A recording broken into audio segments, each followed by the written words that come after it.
Welcome to The Explainer. Today, we are going to trace a family history that spans 400 years. It's a story of the Miclette family, and that's pronounced Miclette, and their incredible journey of survival. We're going to see how two very different strategies help them endure through centuries of change. So let's just jump right in with the big question, right? How does a family line even make it for 400 years? I mean, think about all the upheaval, wars, famines, migrations. What does it really take to keep that thread going? Well, it kind of boils down to two basic strategies. You either stay, hold your ground, build deep roots, and just ride out the storm. Or you move. You cross borders, you chase opportunity, you start over completely. We're going to follow two families who took these exact opposite paths until, amazingly, their stories came together. All right, let's start with the Stairs. These are the folks who decided to plant roots in America and just not let go, no matter what. So their story in America kicks off way back in the 1600s. We've got two key arrivals here, one on the Mayflower itself and another a few decades later. And what's wild is that these two family lines would grow completely separately for centuries before they ever met. Yeah, for Edward Dougherty, showing up on the Mayflower, that was not his choice. He was an indentured servant, basically property.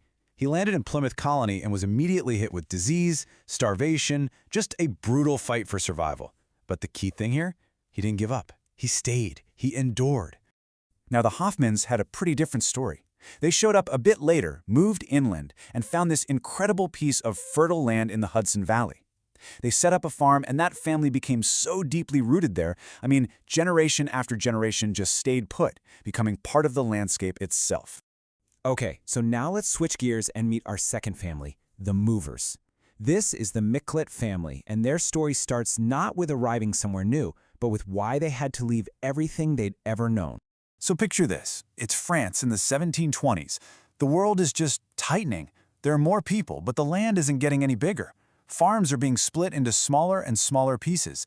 For a lot of people, just staying put simply wasn't an option anymore. And that brings us to a young guy named Henri Miclette. Now, back in France, they would have called him Henri, but we'll stick with Henry. For him, the writing was on the wall. He wasn't going to inherit much land, so what'd he do?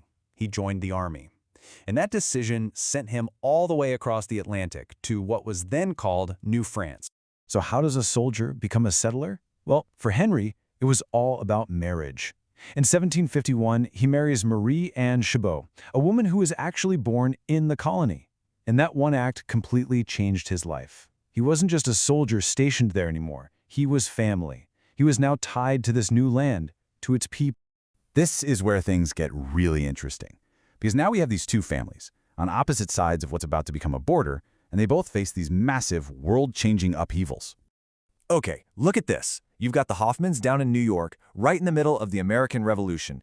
And then you have the Miclettes up in Quebec, dealing with the British conquest just a bit earlier. Two different wars, two different empires clashing. And how did both families survive? By doing the exact same thing. They held their ground. They just dug in and refused to be moved. But that stability didn't last forever. Fast forward about a century, and the Miclette family finds themselves in a familiar bind. The very land that had sustained them for generations, well, it started to push back, and the Movers were forced to move once again. It's almost like history repeating itself. By the late 1800s in Quebec, you see the same old problems. Farms getting divided again and again, not enough work to go around. The land just couldn't support the growing families. But this time, there was a new pole, the promise of wages in the factory towns of New England. And so a massive wave of migration began, heading south. And this year, 1887, is absolutely crucial. This is the moment it becomes official. John Baptiste Miclette gets married in Nashua, New Hampshire. That single event marks the family's crossing from a farming life in Quebec to a new industrial life in the United States. But it wasn't a clean break. For a whole generation, the family basically lived with a foot in both worlds. Work was the magnet pulling them south into the U.S., but family, culture, everything they knew, that was a powerful force pulling them right back north to Quebec. It was this constant back and forth before they finally permanently settled in New England. Okay, so here we go. This is the final chapter.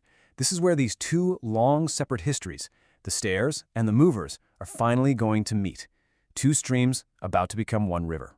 And this brings us to another Henry Miclette. Seriously, there are so many Henrys in this story, it's kind of hard to keep track. This Henry born in Connecticut in 1930, is different. He grew up completely American. For him, that whole migration saga, it was just a family story, not something he lived through himself. And here it is. This is the moment. You've got the Hoffman line, which started in America way back in the 1620s. You've got the Miclette line, which started in Canada in the 1740s. And then, in the 1950s, over 300 years after it all began, Henry Miclette marries Erna Hoffman.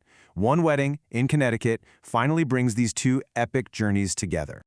So that marriage between Henry Miclette and Erna Hoffman, it really brought together these two completely different survival legacies. On one side, you have the Hoffman strategy: stay put for over 300 years, create deep roots, find stability. And on the other, the Miclette strategy: migrate, twice, whatever it takes for survival and a shot at opportunity. So what did their kids inherit? It wasn't just deep roots, and it wasn't that constant need to move either. It was something new, something that all those previous generations fought for but never really had themselves. Freedom, but more than that, freedom without desperation. They inherited the ability to move, sure, but not because they had to. They could move for college, for a better job, for a life they chose to build. They weren't being pushed by hunger or war like their ancestors were. Which really makes you think, doesn't it? Every single family has a story like this. A story of staying or moving or both. A unique map of how they survived to get to right now. So what about you? What story does your family's journey tell?